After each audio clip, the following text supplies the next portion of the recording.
चलिए, कल हम लोगों ने एग्रीगेशन का एक छोटा सा फंक्शन देखा था, ये वाला। ठीक है, जिसमें हमारे पास होम गोल के बेसिस पर सम वगैरह हमने निकाले थे, बेसिक बेसिक चीजें। ठीक है। अब आइए ट्रांसफॉर्म पर। ट्रांसफॉर्म भी आपका एक इंपॉर्टेंट मेथड है। इस फाइल से भी मैं आपको इंपॉर्टेंट इंपॉर्टेंट चीजें बता दूंगा जो आपको पढ़नी है, इसमें से सारा नहीं पढ़ना। ट्रांसफॉर्म पर आइए। ट्रांसफॉर्म इंपॉर्टेंट है। एक इमेज होगी आपके पास। इस इमेज को समझो कि क्या है इस इमेज के अंदर। देखो,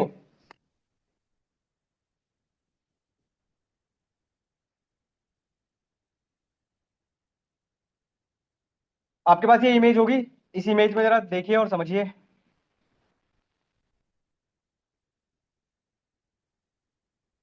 देखिए, यहां पर आपके पास एक डेटा फ्रेम है। स्मॉल डिटेल डेटा फ्रेम है आपका। Dot assign. असाइन पता है ना सबको? असाइन मेथड क्या करता है? हाँ, डेटा फ्रेम क्रिएट नहीं करता भाई, कॉलम क्रिएट करता है। आपने जो लास्ट टाइम फंक्शंस लिखे थे उसमें असाइन भी ऐड कर लेना। असाइन भाई इंपॉर्टेंट फंक्शन है, याद रखना। कभी भी अगर आपको एक नया कॉलम क्रिएट करना है और एक साथ मल्टीपल कॉलम क्रिएट करना है, तो असाइन आपका एक बहुत अच्छा फंक्शन है। मैं फिर से बोल रहा हूं, ध्यान रखना इसको, इंपॉर्टेंट है। अब असाइन के अंदर देखो, स्टोर सेल्स। स्टोर सेल्स का क्या मतलब है? ये क्या बनेगा? एक कॉलम, नया कॉलम। उस कॉलम में वैल्यूज क्या जाएंगी? अब वो समझो। यहां तो आपको दिखाई दे रहा होगा ग्रुप बाय किया गया है, सिंपल, स्टोर नंबर और सेल्स के बेसिस पे। अब उसके बाद एक इंपॉर्टेंट फंक्शन और आया जिसका नाम था ट्रांसफॉर्म। ट्रांसफॉर्म, यहां पर अगर आप एक लाइन पढ़ोगे तो आपको समझ में आएगा कि करता क्या है। इस लाइन को अगर आप पढ़ोगे तो आपको समझ में आ जाएगा ये क्या करता है। सम जरूरी नहीं है सम ही हो, जो भी एग्रीगेशन फंक्शन आप परफॉर्म करोगे। देखो, अगर आप ध्यान दोगे तो ग्रुप बाय करने से आपके नंबर ऑफ रोज जो आपको दिखाई देते हैं। अच्छा, एक छोटा सा एग्जांपल बताता हूँ। आप लोगों ने माई के अंदर विंडोज फंक्शन पढ़े हैं? हाँ ना, कुछ तो बताओ। नहीं। ग्रुप बाय पढ़ा है? पार्टीशन बाय पढ़ा है? पार्टीशन बाय नहीं पढ़ा? विंडोज फंक्शन में पार्टीशन बाय नहीं पढ़ा?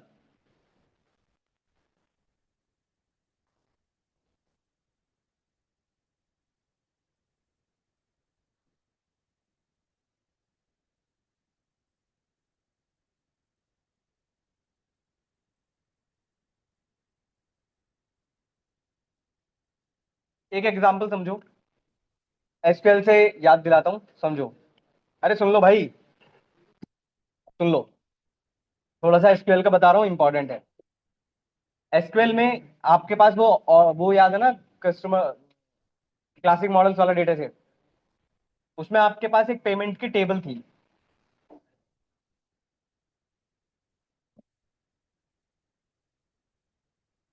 ठीक है। उसमें आपके पास कस्टमर नंबर था, पेमेंट डेट थी, और अमाउंट था।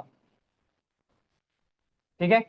आपके पास कस्टमर नंबर मानकर चलो, एग्जांपल ले रहा हूं, 111, 2, 2, 3, 3, कुछ ऐसे डेटा दिया हुआ है। पेमेंट डेट कुछ दी हुई है।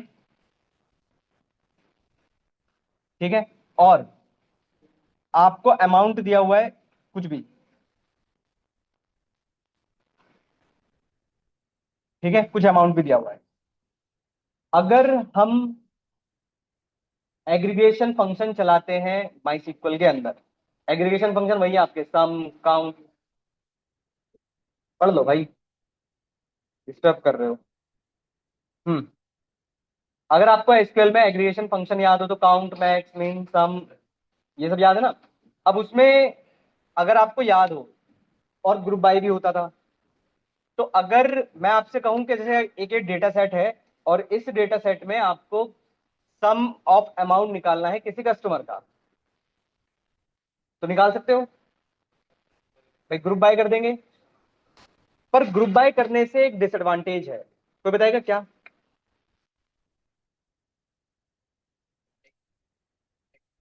हम्म, बिल्कुल। बात समझ पा रहे हो? देखो, आपके पास नंबर ऑफ रोज की अगर मैं बात करूं तो कितनी है, एक, दो, तीन, चार, पांच, छह, सात, आठ, कितनी होंगी? अब आपने ग्रुप बाय कर दिया, तो ग्रुप बाय करने का मतलब है इन तीनों का एक ग्रुप, फिर इन दोनों का एक ग्रुप, और फिर इन तीनों का, इन दोनों का एक ग्रुप। टोटल नंबर ऑफ रोज कितनी थी? सात। सात है, कितनी है? तीन, सात है, ठीक है, सात। ठीक है, सात है। अब आपके पास टोटल नंबर ऑफ रोज थी सात। जब आपने ग्रुप बाय का यूज किया तो आपके पास नंबर ऑफ रोज कितनी रह गई? सिर्फ तीन। बात समझ पा रहे हो? तो ग्रुप बाय से क्या हुआ कि इकट्ठा हुआ और एक बना दिया। यही होता है ग्रुप बाय में। पर एक होता है पार्टीशन बाय। इंटरव्यू के लिए प्रिपेयर करके रखना ये पूछा जाता है, what is the difference between group by and partition by. ठीक है, ध्यान रखना, एक होता है ग्रुप बाय और एक होता है पार्टीशन बाय। ठीक है। पार्टीशन बाय क्या करता है और ग्रुप बाय क्या करता है? ग्रुप बाय एक सिंगल यूनिट बनाता है जिससे आपकी नंबर ऑफ रोज रिड्यूस हो जाती है।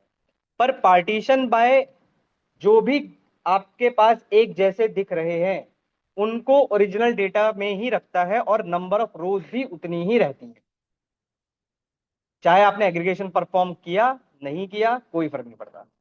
और ये ध्यान रखना, पार्टीशन बाय आपका एक विंडो का फंक्शन है। फंक्शन नहीं बोलेंगे इसको, इसको बोलेंगे ऑपरेटर है। कैसे लिखते हैं इसकी क्वेरी? माइस्क्ल एक बार पढ़ लेना, मिल जाएगा आपको, मैंने पढ़ाया है वैसे। अब पार्टीशन बाय एक छोटा सा एग्जांपल बताता हूँ कि लिखते कैसे हैं।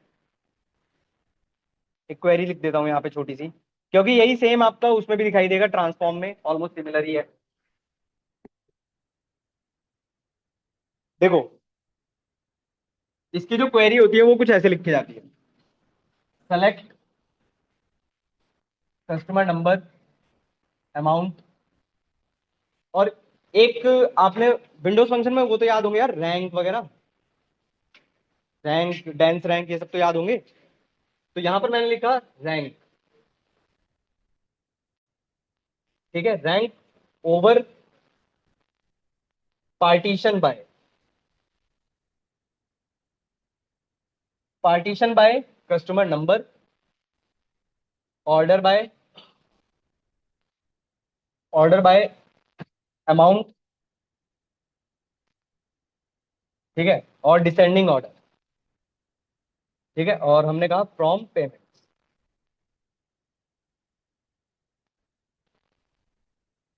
अब देखो, सपोज करो, सपोज करो यहां पर कुछ अमाउंट ऐसे दिया हुआ था आपको। एग्जांपल देता हूं, मान लो 200, 100, 300, 400, 500, 700 और 600। ठीक है, ये अमाउंट है आपके। आपने क्वेरी क्या लिखी है कि सेलेक्ट करो कस्टमर नंबर और अमाउंट। तो आपके पास जो आउटपुट क्रिएट होगा वो कुछ ऐसा होगा। यहां पर आपके पास क्या होगा? Customer number. ठीक है, कस्टमर नंबर सबसे पहले कौन सा है? 1। तो ये, अब देखो, अगर आपने ग्रुप बाय किया होता तो ये ग्रुप करके एक ही दिखाता। पर आपने क्या यूज किया है? Partition by. पार्टीशन बाय में आपने किसको किसके ऊपर लगाया? पार्टीशन बाय कस्टमर नंबर के ऊपर। मतलब जो जो कस्टमर एक जैसे दिख रहे हैं उनको पार्टीशन में डिवाइड कर दो। तो मतलब अगर वहां पर तीन है तो यहां पर भी आपके पास तीन ही आएंगे। अभी समझते रहे ना? फिर आपने क्या कहा है? Order by amount.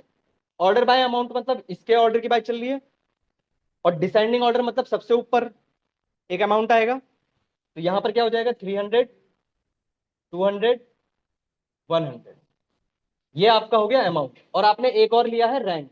तो यहां पर आपके पास आ जाएगा रैंक। अब रैंक आपको पता है कि सबसे बड़ी जिसकी वैल्यू रैंक सबसे वन उसकी, तो इसकी रैंक क्या हो जाएगी? 1, 2 और 3। अभी समझते रहना, ये एक पार्टीशन बाय हुआ है आपका। अब दूसरा पार्टीशन बाय आएगा। दूसरा कौन सा है? 2। Equal to order by 500, 400। अब रैंकिंग बताएगा, अब रैंकिंग क्या आएगी यहां पर तो बताएगा। हाँ, नहीं, 1 और 2, ये होती है पार्टीशन बाय के अकॉर्डिंग रैंकिंग। नहीं समझे? समझे? इसमें नंबर ऑफ रोज उतनी ही रहेंगी जितनी आपके डेटा सेट में थी, ग्रुप बाय में आपकी कम हो जाती है। ये बात समझ पा रहे हो? इसी के जैसा आपको दिखाई देता है ट्रांसफॉर्म, जो हम पांडास की बात कर रहे हैं। समझते, ये समझ में आया? और ये ध्यान रखना, ग्रुप बाय और पार्टीशन बाय में डिफरेंस आता है, इंटरव्यू में पूछा जाता है। और विंडोज फंक्शन में रैंक, डेंस रैंक, ये सब पढ़ के जाना। Rank, dense rank, lag, lead, row number, और ग्रुप बाय, पार्टीशन बाय, ये सब। एक क्वेश्चन किया होगा शायद आप लोगों ने, अगर याद हो किसी को, वो वाला क्वेश्चन किया ना आपने, सेकंड हाईएस्ट क्रेडिट लिमिट या सेकंड हाईएस्ट सैलरी किसके थ्रू किया है? ऑर्डर बाय, लिमिट, सब क्वेरी से। बस दो ही तरीके हैं, जनरली देखा जाए तो दो ही तरीके हैं भाई। एक, आपने आज तक यही पढ़ा है कि या तो लिमिट के थ्रू कर लो या फिर सब क्वेरी के थ्रू कर लो, सबको पता है इसके बारे में। पर एक तरीका और है, बाय यूजिंग डेंस रैंक और बाय यूजिंग रो नंबर। ध्यान रखना, आप विंडोज फंक्शन का भी यूज करके, सेकंड तो छोड़ो, आप किसी भी रैंक की किसी भी पोजीशन की सैलरी निकाल सकते हो, खासकर डेंस रैंक का यूज करके। ये ध्यान रखना। डेंस रैंक और डेंस रैंक, रैंक और डेंस रैंक में डिफरेंस पता है ना सबको? कोई ऐसा जिसे ना पता हो? हाँ ना, कुछ तो बताओ। आधे लोगों को पता होगा, आधे लोगों को पता ही नहीं होगा। नहीं,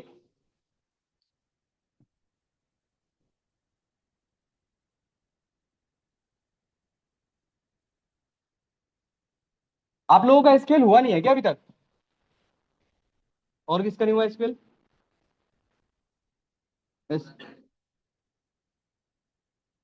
बाकी सबका हो चुका है एसक्यूएल,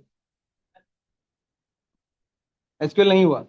तो आप लोगों ने 11:30 वाला बैच, सॉरी 2 बजे वाला बैच ज्वाइन क्यों नहीं किया था? व्हाट्सएप स्टेटस चेक नहीं करते हो? नहीं डाला था? तो आप पूछते हो जाके? चलो नहीं डाला, आप लोगों ने पूछा कि हमारा ये चल रहा है, कोई और बैच चल रहा हो जो हमने ना पढ़ा हो, बोल देते।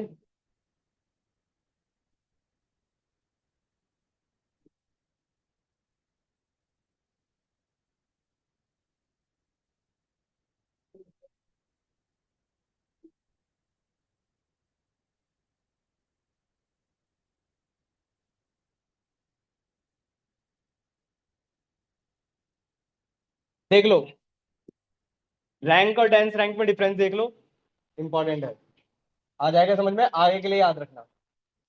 एक होता है रैंक और एक होता है डेंस रैंक। ठीक है, पावर बीआई में भी मिलेगा आपको, पावर बीआई में मिलेगा और यहां पर भी मिलेगा आपको। देखो, अगर मैं रैंक की बात करूं तो भाई आपको पता है जिसके मार्क्स सबसे ज्यादा उसकी रैंक 1। तो पहले इसको डिसेंडिंग ऑर्डर में शॉर्ट कर लेते हैं। तो आपको पता है डिसेंडिंग ऑर्डर में शॉर्ट करने के बाद कुछ ऐसा दिखाई देगा, 50, 50, 40, 40, 30 और 20। अब बात करते हैं रैंक की। रैंक कितनी होगी इसकी? 50 की 1, इसकी 2 या 1?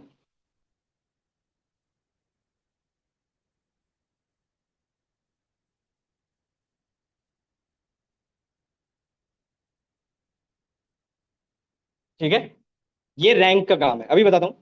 डेंस रैंक में,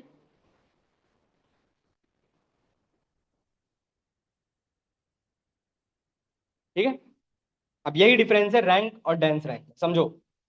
भाई जिसकी सबसे ज्यादा मार्क्स उसकी रैंक 1, ठीक है। बट अगली जो नंबर था, जैसे 40 था, अगला नंबर आना किसके चाहिए था? 2 को। पर रैंक के अंदर वो स्किप करता है, तो अगला जो नंबर आया वो 3 का साइन होगा। फिर ये भी सेम था तो 3। फिर अगला नंबर जो था वो 4 आना था, पर आएगा क्या? 5।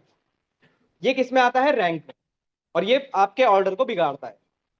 डेंस रैंक में वन और वन तो सेम ही रहने वाला है। अब ये सीक्वेंस में ही चलेगा कि भाई 40 है तो उसकी रैंक आपकी 2 ही रहेगी, फिर 2, फिर 2, फिर 3 और फिर 4। तो ये ध्यान रखना, ये आता है और इंटरव्यू में भी आता है ये।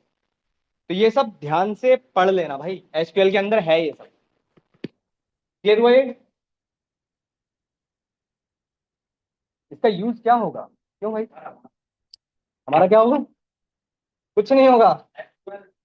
मुझे कैसे पता होगा एसक्यूएल? नीचे पूछो। तो हाथ चेक किया करो। तो बोल, अरे बोलो फिर कि सर आपने लगाया ही नहीं। बोलो फिर तो, बोलना चाहिए आपको। पता नहीं, नहीं लगाया नहीं लगाया मुझे नहीं पता। कोई बात नहीं। नहीं लगाया। कोई नहीं, कोई नहीं, कोई नहीं। अब डेंस रैंक का यूज किया जाता है खासकर आपके किसी भी पोजीशन का निकालने के लिए। कोई से भी पोजीशन का निकाल सकते हो आप। रैंक तो जनरली स्किप करने के लिए है कि भाई मेरे पास एक जैसे दिखेंगे, सेकंड नंबर पे कोई है ही नहीं, तो थर्ड वाला ही आएगा सीधा, सिंपल। वो रैंक है, आप रैंक यूज करो चाहे डेंस डेंस रैंक यूज करो। चलो आओ, अब यहां पर आपके पास आता है ट्रांसफॉर्म। सुनो, सुनो। अब ट्रांसफॉर्म को समझो, ट्रांसफॉर्म कैसे वर्क करता है। देखो, ट्रांसफॉर्म में आपको यहां पर दिखाई दे रहा है कि ग्रुप बाय किया गया है स्टोर नंबर के बेसिस पर, और फिर क्या निकाला है, सेल्स के सम। ठीक है। पर अब जरा देखो, नंबर ऑफ रोज, यहां पर भी आपको 48 दिखाई दे रहा होगा और यहां पर भी 48 दिखाई दे रहा होगा, जबकि एक ग्रुप बाय हो जाना चाहिए था। ये बात समझ पा रहे हो? अब इसने ग्रुप बाय तो किया है, ऐसा नहीं है ग्रुप बाय नहीं किया। ग्रुप बाय करने के बाद ट्रांसफॉर्म की हेल्प से जिस जिस रो पर वो नंबर था, स्टोर नंबर था, वहां पर आपको सेम वैल्यू दिखाई दे रही होगी। ये बात समझ पा रहे हो? इसका मतलब है इसमें नंबर ऑफ रोज वही रहेंगी जो आपकी पहले थी। ग्रुप बाय हुआ है, ऐसा नहीं है कि ग्रुप बाय नहीं हुआ है। नहीं समझे? पार्टीशन बाय का काम समझ में आया था? तो ये पार्टीशन बाय की तरह दिख रहा है कि नंबर ऑफ रोज, भाई 48 48 था, आपने ग्रुप बाय कर दिया होता अगर, तो ये ग्रुप बाय होने के बाद एक ही बार आता। ये बात समझ पा रहे हो? पर यहां पर ट्रांसफॉर्म की हेल्प से 48 48 मुझे उसी पोजीशन पर दिखाई दे रहा है, और ग्रुप बाय होने के बाद सेल का सम उसकी पोजीशन पर आ चुका है। ये बात समझ पा रहे हो? तो ये पार्टीशन बाय वाला काम कर रहा है यहाँ पे। पूछो डाउट, नहीं आया समझ में तो? इंपॉर्टेंट है, मैं फिर से बोल रहा हूँ। क्या ये इंडेक्स है? डेटा कितना है इसमें देखा नहीं है? देखा है कभी? शेप देखा है? शेप चेक करना कभी। आओ इसको यूज करके दिखाता हूँ आपको। देखो, समझो। देखो, ये आपका वो कल वाला डेटा सेट है प्रीमियर लीग का। ठीक है। यहाँ पर आपके पास राउंड नंबर, लीग नेम, ये सारे कॉलम्स हैं आपके। अब यहाँ पर समझो कि क्या लिखा है, premier league dot assign, assign की हेल्प से एक कॉलम क्रिएट किया गया है, एवरेज टीम गोल्स। तो ये आपका क्या बनेगा, एक कॉलम। उस कॉलम में वैल्यू क्या जाएगी, प्रीमियर लीग में होम टीम के बेसिस पर ग्रुप बाय किया गया, और होम टीम गोल्स का क्या निकाला गया, मीन। मीन निकाल लो, सम निकाल लो, आपकी चॉइस है। तो जब आप देखोगे तो आपको कुछ ऐसा दिखाई देगा।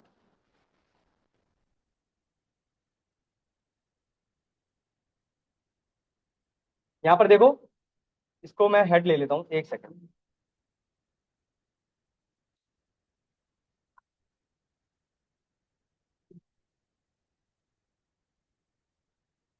देखो, ये आपका डेटा आ रहा है, ठीक है, राउंड नंबर, और लास्ट में आपके पास एक एवरेज टीम गोल्स नाम का एक क्या बन गया होगा, कॉलम।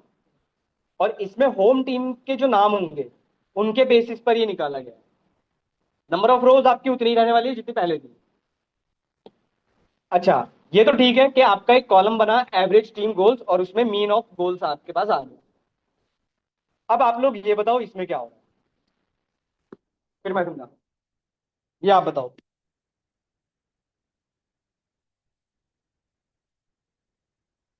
अब लैम्डा पता है सबको?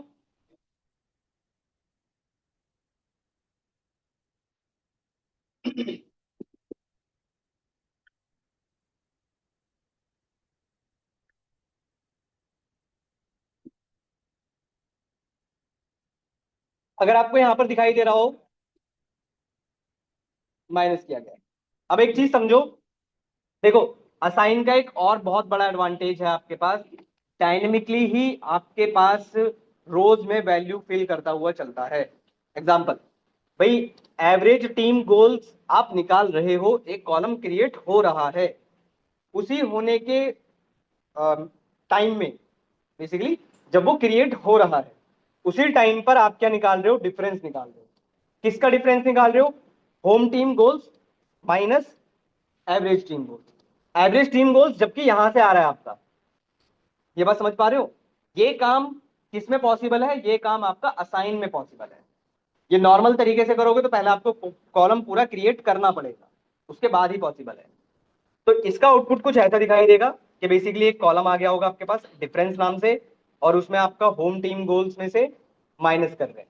तो आप देख रहे हो 0 माइनस दिस, ठीक है, 2 माइनस दिस, इस तरीके से आपका ये वैल्यू पुट हो रहा है। तो ये आपने डिफरेंस निकाला, आप सम ले लो, मीन नहीं चाहिए आपको, सम ले लो, आपकी चॉइस है।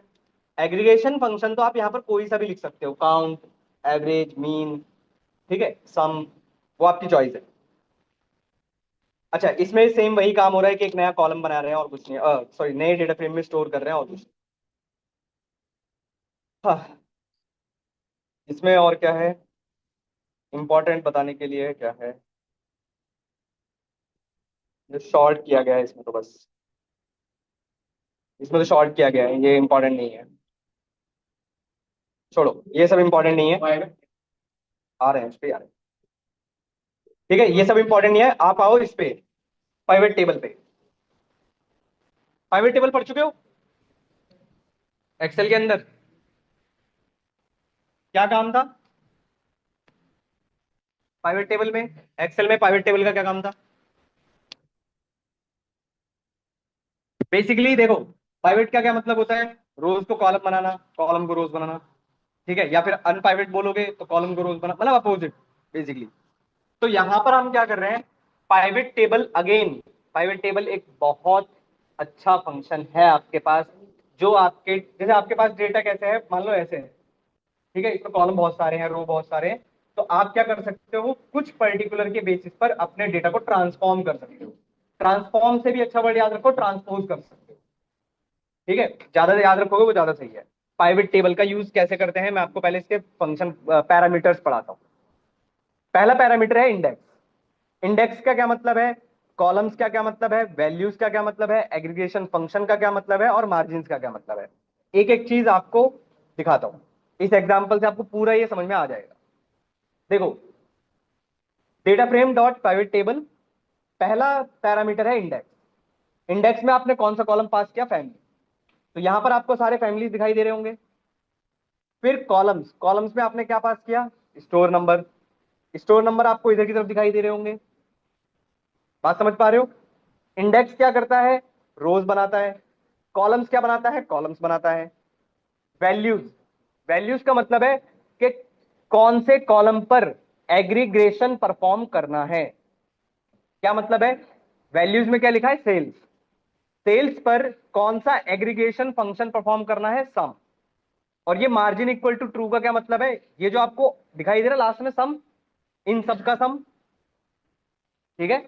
अगर आप ये भी दिखाना चाहते हो, मैं, मेरे कहने का मतलब है, आप ये भी दिखाना चाहते हो और ये भी दिखाना चाहते हो, तो आप क्या लिख दोगे, मार्जिन इक्वल्स टू ट्रू। समझ पा रहे हो? अब इसका यूज देखो, जैसे हमारे पास ये डेटा सेट था वही सेम, अब यहां पर लिखा है इंडेक्स में होम टीम नेम, तो मतलब होम टीम नेम हमारे क्या बन जाएंगे, रोज। कॉलम्स पे क्या बन जाएगा, अवे टीम नेम, ठीक है। और वैल्यूज पर हमने क्या लिया, होम टीम के गोल्स, और उसके ऊपर हमने क्या परफॉर्म किया है, सम। और मार्जिन इक्वल टू ट्रू मैं नहीं दिखा रहा, छोड़ो इसको। तो ये आपको कुछ ऐसा दिखाएगा, जैसे एग्जांपल के तौर पर home team goals, sorry, away team goals आपको इधर की तरफ दिखाई दे रही है, होम टीम आपको इधर दिखाई दे रही है। अब अगर आप ध्यान से देखोगे, तो अगर किसी का भी कंपैरिजन करना है तो आप डायरेक्टली कर सकते हो। जैसे अगर मैं बात करूं आर्सेनल की, आर्सेनल ने एएफसी के साथ एक मैच खेला और उसने 3 गोल किए। बात समझ पा रहे हो? आप किसी भी टीम का पूरा डायरेक्टली कंपैरिजन कर सकते हो। अच्छा, डायगनली ये एन आ रहा है, कोई बताएगा क्यों?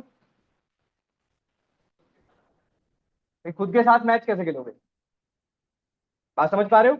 इसीलिए आपको जो डायगनल है वो सारे के सारे आपको एन दिखाई दे रहे हो। ये समझ पाए पाइवट टेबल? एक इसका अपोजिट याद रखना। जैसे एक्सेल के अंदर होता है पाइवट को अनपाइवट करना, तो अनपाइवट के नाम से मिलता है। यहां पर पाइवट को अनपाइवट करने के लिए आपको मिलता है मेल्ट नाम का फंक्शन।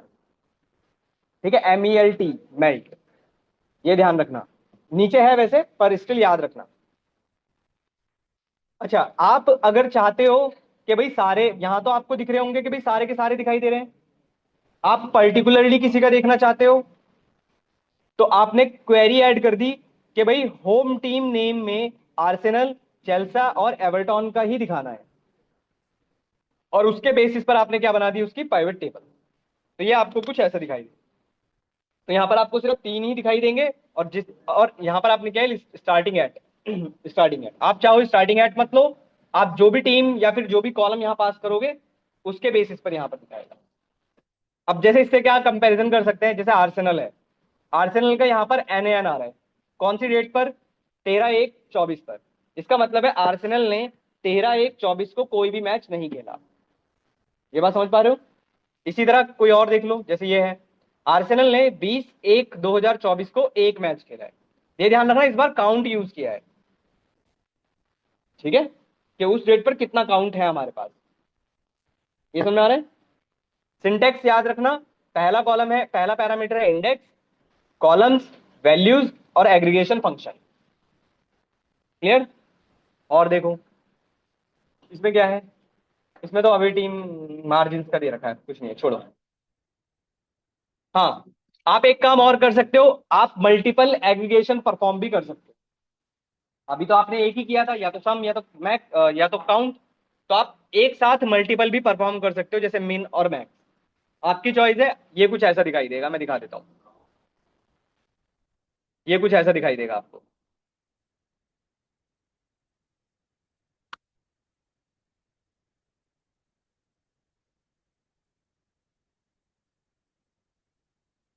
यहाँ पर आप देख रहे हो बीच में एक ऐसा कुछ आ गया है। ठीक है, एक सेकंड रुकिएगा। जब तक आप लोग, वैसे अब कुछ बचा तो है नहीं, ये वाला कोड पढ़ो, बस आपको समझ में आ जाएगा। ये वाली इमेज पढ़ो।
अच्छा, एक छोटी सी इमेज है, या आपके लिए छोड़ रहा हूं मैं। ठीक है, इसमें कुछ नहीं है, हीट मैप लगाया गया है और कुछ नहीं। हीट मैप लगाया गया, और ये मेल्ट जिसकी हम बात कर रहे थे, ये वो मेल्ट है। ठीक है, मेल्ट का मतलब है, देखो पाइवेट से क्या होता है, रो कॉलम्स बन जाते हैं, कॉलम जो भी आप मेंशन कर रहे हो, और उसी का अपोजिट करना है तो आप मेल्ट का यूज कर लोगे, बस इतना सा यूज है, बाकी इंपॉर्टेंट नहीं है। जैसे एग्जांपल, यहाँ पर अगर आप देखोगे तो यहाँ पर आपको कंट्री दिखाई दे रही होगी, कंट्री में आपको यहाँ पर ईयर्स दिखाई दे रहे होंगे। अब इसको अगर आपने मेल्ट किया तो एक वेरिएबल नाम का क्रिएट होता है कंट्री के नाम से, यहाँ पर आप देख रहे होगे कंट्री, ये आपका, ये जो सारा था ये आपका कॉलम बन गया, और फिर उसका डेटा आपको यहाँ पर दिखाई दे रहा होगा। ये मैं आपको एक दूसरे प्रोजेक्ट में दिखा दूंगा, वहां पर दिखाई देगा आपको, चिंता मत करो, मैं दिखा दूंगा। ठीक है यार, आज के लिए इतना ही कर रहा हूँ मैं, कल करेंगे इस पे कंटिन्यू। मैं आपको एक दूसरी फाइल और भेज दूंगा, अब उस पर काम करना स्टार्ट करना है। हाँ वो डिपेंड करता है हम कैसे निकालते हैं।